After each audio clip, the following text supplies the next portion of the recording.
हंसवाहिनी competition classes में आपका स्वागत है। आज हम चक्रवृद्धि ब्याज के चैप्टर के बारे में चर्चा करेंगे। इसमें जो चक्रवृद्धि ब्याज का आपका जो चैप्टर है, इसमें किस्तों वाले सवाल पूछे जाते हैं। तो किस तरह से चक्रवृद्धि ब्याज से हमारी किस्तें बनती हैं, तो उसका आज हम कॉन्सेप्ट समझेंगे और कुछ सवाल करेंगे। ठीक है, याद रखना है ऐसे सवालों को हम रेशियो मेथड से करते हैं। तो पहले हम बता दें कि किस तरह से कैसे सवाल पूछे जाते हैं, इसमें मूलधन कैसे निकाला जाता है और आपकी किस्त कैसे निकाली जाती है। तो जितने भी आपके जो पूछा जाएगा उनके जो तरीके होंगे वो हम सब सवाल के अकॉर्डिंग आपको बताते रहेंगे। ठीक है, तो पहले हम बेसिक कॉन्सेप्ट समझेंगे इसमें किस तरह से क्या पूछा जाता है। तो हम बात करेंगे किस्त वाले चक्रवृद्धि ब्याज जो चैप्टर है, उसमें जो किस्त वाले सवाल आते हैं उसमें खेल किसका होता है। ठीक है, क्या दिया जाता है तो क्या पूछा जाता है। तो इसमें देखो रेट पूछी जाएगी यानी दर पूछी जाएगी, और इसमें समय भी दिया जाएगा, कुछ भी हो सकता है ये, और लिखा होगा कि भाई 2 बराबर किस्तें हैं, 3 बराबर किस्तें हैं। तो इस तरह से आपको पूछा जाएगा 2 बराबर किस्तें। तो पहले हम इस वाले कॉन्सेप्ट को समझेंगे। इस तरह से अगर कोई आपकी रेट दी जाए, समय दिया जाए और लिखा हो 2 बराबर किस्तें हैं, और पूछा जाए आपसे कि आपका मूलधन, पी का मतलब प्रिंसिपल यानी मूलधन कितना होगा, तो इस तरीके के सवालों को किस तरह से करते हैं। देखो खेल सब इसमें किसका है, रेट का है। तो जब रेट का है, हमने आपको पहले भी क्लास में बताया है कुछ कि क्या होता है। जैसे रेट यहाँ पर 10% का है, कितने परसेंट का है, 10% का है रेट। तो रेट को हम किस तरह से किस्त बनाते हैं और किस तरह से इसको मूलधन बताते हैं। तो देखो इधर इसको सॉल्व करेंगे तो 10/100 आ जाएगा, आपको पता है। ठीक है, जब ये कट जाएगा कैलकुलेशन होगा तो कितना बचेगा, 1/10 बचेगा। अब किस्त कैसे बनती है, जो नीचे से ऊपर प्लस होता है। ठीक है, तो हमेशा याद रखना 10 में से जब 1 जोड़ेगा तो यहाँ 11 हो जाएगा, नीचे कितना है, यहाँ 10 है। तो हमेशा याद रखना जो नीचे वाला यानी कि हर जिसे बोलते हैं, ये हमेशा मूलधन होता है, और ऊपर वाला जो हम निकाल रहे हैं, जो चैप्टर चल रहा है उसको हम वही मान लेते हैं। यानी कि इसमें किस्त चैप्टर है तो ऊपर वाले को हम किस्त यानी कि इंस्टॉलमेंट मान लेंगे, याद रखना है। अब आपको पता है तो रेशियो किसका बनेगा, तो हमेशा नीचे से रेशियो बनाते हैं, पी रेशियो आई यानी कि इंस्टॉलमेंट, प्रिंसिपल रेशियो इंस्टॉलमेंट, याद रखना है। जैसे मान लो प्रिंसिपल इसमें कितना निकल के आया था, 10 निकल के आया था, और इंस्टॉलमेंट कितने निकल के आई थी, 11 निकल के आई थी, आपको पता है। जब हम इतना कुछ कर लेते हैं, रेशियो तक पहुंच जाते तो क्या होता है, फिर हम समय को देखते हैं। तो यहाँ पर समय कितना है भाई, 2 साल है, तो बस समय की पावर लगा देते हैं। ठीक है, जितना समय दिया जाए उस पर हम पावर लगा देते हैं। अब आपको पता है जो 10 है, 10 का वर्ग कितना होता है, 100 होता है, और 11 का वर्ग कितना होता है, 121 होता है। तो अब हमें क्या करना है, कॉन्सेप्ट में क्या है, 2 बराबर किस्तें, तो हमें किस्त को बराबर करना है। क्या करना है, किस्तों को बराबर करना है। तो को बराबर कैसे करें, यहाँ आई का मतलब इंस्टॉलमेंट यानी किस्त 121 की आ रही है, तो आपको पता है यहाँ 100 है और यहाँ पर जो किस्त है वो 121 की है। तो पहले देखो, पहले वाले साल में भाई कितना है, 10 है, और ये कितना है आपका 11 है। तो देखो ऊपर वाली किस्त को हमें बराबर करना है, क्योंकि यहाँ पर जो किस्त आई है दूसरी साल की भाई 121 है, तो पहली वाली साल को भी हमें बराबर करना है। तो बराबर कैसे होगा, जब तक हम इसमें 11 का गुणा नहीं करेंगे तब तक ये 121 बराबर नहीं होगा। अब देखो बराबर करें, 11 का गुणा 10 में करेंगे तो 110 आएगा, कितना आएगा, 110, फिर अनुपात, फिर इसके बाद 11 का 11 में करेंगे तो 121 आ जाएगा, कितना आ जाएगा, 121। अब जो ये जो निकल के आया वो इसके नीचे रख देंगे हम, भाई 100 था और यहाँ पर 121 था। तो आपने क्या देखा, आपने देखा अब ये रेशियो किसका बना है, पी रेशियो आई का बना है, यानी कि प्रिंसिपल और इंस्टॉलमेंट का बना है, मूलधन और आपका किस्त का बना है। आपने देखा ये हमारी किस्तें लिखी है 121 121, यानी जो एक किस्त है वो 121 की है।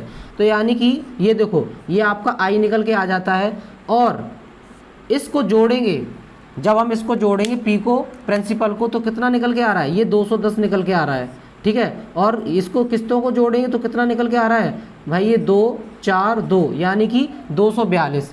अब ये है क्या भाई, ये जो निकल के आया वो हमारा मूलधन है, और ये जब किस्त को जोड़ते हैं तो हमेशा अमाउंट निकल के आता है। क्या निकल के आता है, अमाउंट। ये कॉन्सेप्ट आपका यहाँ तक होता है। अब देखो क्या है, जैसे आपको सवालों में दिया जाएगा कि मूलधन कुछ भी हो सकता है। जैसे मान लो मूलधन आपका x है, सवाल के अकॉर्डिंग हमने दे दिया कि भाई सवाल में आपका जो मूलधन है वो x रुपए है। कितने रुपए है? x रुपए है। अब हमारे हिसाब से कितना निकल के आया? 210। तो 210 वो किसके बराबर हो जाएगा? x रुपए के। अब हमें किस्त निकालना है, मान लो हमें एक प्रत्येक किस्त निकालनी है, तो एक किस्त मान लो यहाँ पर कितनी है? 121 की है। तो जो किस्त निकल के आएगी तो हम इससे कैलकुलेशन कर लेंगे, x बटे 210 और जो निकालते हैं उसका गुणा कर देते हैं 121। जब हम इस चीज़ को कैलकुलेशन करेंगे तो हमारी एक किस्त यानी प्रत्येक किस्त निकल के आ जाती है। इसी तरह से जो भी दिया जाए सवाल में वो हम उसके बराबर लिख देंगे और जो पूछा जाए उससे हम कैलकुलेशन कर लेंगे। तो इस तरह से आपका कॉन्सेप्ट है ये। अब हम आपको लेकर चलते हैं सवालों की तरफ। तो देखो, हमने जिस तरह से आपको कॉन्सेप्ट समझाया था उसी तरह से हमने सवाल को लिखा है। तो सवाल क्या है? सवाल को पहले हम पढ़ेंगे, उसमें जो दिया है उसको हम लिखेंगे। एक व्यक्ति ने 8% वार्षिक चक्रवृद्धि ब्याज दर जो कि 8 वार्षिक रूप से चक्रवृद्धि है पर 13,000 रुपये उधार लिए, और याद रखना उधार ले या ऋण ले हमेशा मूलधन होता है, लिए, जो 2 वर्ष में 2 समान वार्षिक किस्तों में वापस करने हैं। प्रत्येक किस्त की धनराशि कितनी होगी? तो देखो इधर प्रत्येक किस्त की धनराशि, इसको हाईलाइट करेंगे, प्रत्येक किस्त की धनराशि यानी कि जो एक किस्त है वो उसके बराबर जो हमें धनराशि निकालनी पड़ेगी। तो पहले हम किस्त निकालेंगे फिर उसको ही कैलकुलेशन करेंगे। याद रखना है इसमें क्या क्या दिया है। इसमें रेट आपको दी है 8% की। कितने की है? 8% की चक्रवृद्धि ब्याज दर। ठीक है। अब इसके बाद कितना है? फिर इसके बाद ये 13,000 ये आपका मूलधन दिया है। 13,000 आपका क्या है? मूलधन है। ठीक है। 2 वर्ष, समय कितना है? 2 वर्ष है। ठीक है। अब इसके बाद क्या पूछा है? प्रत्येक किस्त यानी एक किस्त का पैसा पूछा है, वो टोटल उसका कितना आएगा। ठीक है। तो देखो किस तरह से करते हैं। तो रेट का सब खेल है। तो रेट यहाँ पर भाई आपकी 8% है। जब 8 को सॉल्व करेंगे तो 8/100 आ जाएगा। ठीक है। तो इसको काटेंगे तो 2 से 2 चौको 8, 4 और 2 पन 10 यानी कि 2 पन 10 कितना आ गया? 4/50। इसको और काटेंगे तो 2 दूनी 4 और 2 दूनी 4, 2 पन 10 यानी कि 2/25 आ जाएगा। अब देखो किस्त बनाएंगे तो ऊपर जब ऐड करेंगे तो क्या हो जाता है? 25 2 27 और नीचे कितना है? 25। हमने क्या बताया था? जो नीचे रहता है वो मूलधन और जो इधर क्या है? 27, ये आपका इंस्टॉलमेंट यानी किस्त है। तो हमेशा रेशियो नीचे से ऊपर की ओर बनाते हैं, तो हमेशा याद रखना। तो P/I हो जाएगा, प्रिंसिपल और इंस्टॉलमेंट यानी किस्त। तो प्रिंसिपल कितना है? यहाँ पर 25 है और किस्त कितनी है? 27 है।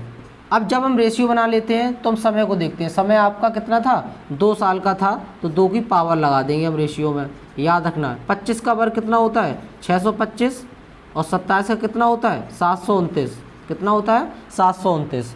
हमेशा याद रखना है, ऐसे सवालों में वर्ग भी हमें याद होने चाहिए।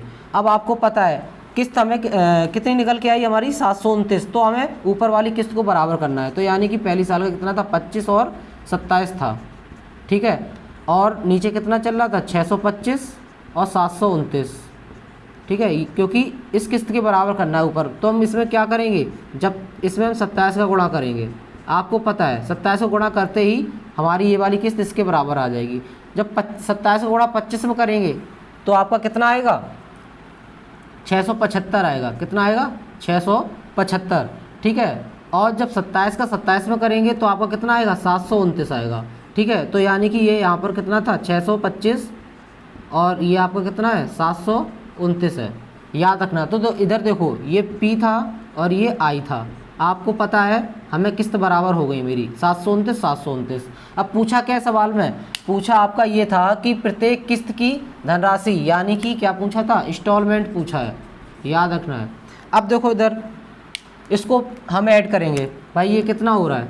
मूलधन 5 5 10, 7 2 9 1 10। ठीक है। 6 6 12 और 1 13 यानी कि 1300 मूलधन हो रहा है। ठीक है। और एक किस्त कितने की है? आपकी 729 की है। तो याद रखना है। अब देखो इधर मूलधन कितना है? 1300। कितना है? 1300। और सवाल के हिसाब से कितना लिखा है मूलधन? 13,000 लिखा है। ठीक है। 13,000। हमें प्रत्येक किस्त पूछिए तो एक किस्त कितनी है? 729 की है। तो 729 को सॉल्व करेंगे हम। तो ये कैसे करेंगे? 13,000 बटे 1300। ठीक है। ये बटे में जाता है और जो पूछा जाता है वो हमेशा गुणा में जाता है। कितना है? 729। काट दो भाई, 13 से ये कट जाएगा, 2 बूंदी चली जाएंगी और 13 से ये कट जाएगा, 13 एकन 13 यानी 10 बार कटेगा। तो क्या करेंगे हम 10 गुणे 729 करेंगे। आपको पता है 10 का गुणा जब 729 में करेंगे तो कितना आ जाता है, 7290 आ जाता है। याद रखना है जीरो का काम होता है लगने का। तो 7290 यानी कि जो एक किस्त बनेगी उसका जो मूल पैसा होगा वो कितना होगा, 7290, यानी कि ऑप्शन नंबर इसमें डी सही है। ठीक है, इस तरह से हम क्या निकालते हैं भाई, प्रत्येक किस्त की कीमत निकालते हैं कि कितनी होगी। तो आपने देखा इस तरह से हमने किस्त को निकाला था। आई होप आपको ये मेरी क्लास बहुत ही अच्छी लगी होगी। तो प्लीज़ हमारे इस क्लास को ज़्यादा से ज़्यादा शेयर करें और हमारे चैनल को सब्सक्राइब करें और बेल आइकन घंटी को प्रेस करना ना भूलें। हमारे यहाँ के जो सोर्स हैं वो थोड़ा आपको लग रहा होगा वाइट बोर्ड है, ठीक है, लेकिन जो बताने का तरीका है, समझाने का तरीका है, बहुत ही आसान है। अगर आपका सपोर्ट रहेगा तो अच्छे से अच्छे क्वेश्चन हम यहाँ पर प्रोवाइड करवाएंगे इस चैनल के द्वारा, और भी आपका सपोर्ट रहेगा तो हम इस वाइट बोर्ड की जगह आपको एलईडी बोर्ड ला के देंगे और आपको अच्छे से अच्छे क्वेश्चन से रूबरू करवाएंगे। चलते हैं। कर विजय हंसवाहिनी, सफलता का मतलब हंसवाहिनी।